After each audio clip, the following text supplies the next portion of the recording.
టాలీవుడ్లో టాప్ కమెడియన్గా కొనసాగించిన వేణు మాధవ్ గత కొంతకాలంగా సినిమాలకు దూరం అయ్యారు.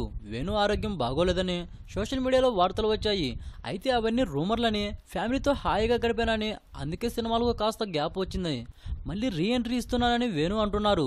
ఈ సందర్భంగా మీడియాతో కొన్ని ఆసక్తికర విషయాలు తెలిపారు. వేణు మాధవ్ సినిమాలోకి రాకముందు తెలుగుదేశం పార్టీలో టెలిఫోన్ ఆపరేటర్గా పనిచేసేవాడు. ఒక్కో టైంలో తనకు నైట్ డ్యూటీలు కూడా పడేవట. ఆ టైంలో ఓ సంఘటన తనకు ఎదురైందట. ఒకరోజు రాత్రి ఎన్టీఆర్ ఇంటి వద్ద డ్యూటీ పడిందట. అయితే ఎన్టీఆర్ గదిలో లైట్ ఆఫ్ చేయడం మర్చిపోయాడట. ఇది గమనించిన ఎన్టీఆర్ ఇక్కడ డ్యూటీ చేస్తుంది ఎవరు అని ఆరా తీయగా వేణుమాధవ్ అని తెలిసిందట.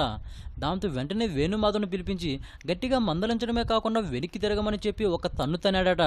ఎన్టీఆర్ కోపాన్ని అప్పటి వరకు తాను చూడలేదని వేణు అన్నాడు. బాధపడుతూ కూర్చున్న వేణుమాధవ్ వద్దకు ఎవరో వచ్చి ఎన్టీఆర్ పిలుస్తున్నాడంటూ లోపలికి తీసుకెళ్లారట. అప్పుడు ఎన్టీఆర్ తింటున్న దోశలో కొంత భాగం ఇచ్చి తినమని చెప్పడమే కాకుండా బాధ్యతాయంగా ఉండమని చెప్పాడట. ఇక సినిమాలకు దూరంగా ఉన్న వేణు త్వరలోనే మళ్ళీ సినిమాలతో బిజీ అవుదామని చెప్తున్నాడు. ఈ వీడియోపై మీ విలువైన కామెంట్స్ ని మాతో షేర్ చేసుకోండి. అండ్ ఇంకో విషయం, సబ్స్క్రైబ్ చేయడం మర్చిపోకండి.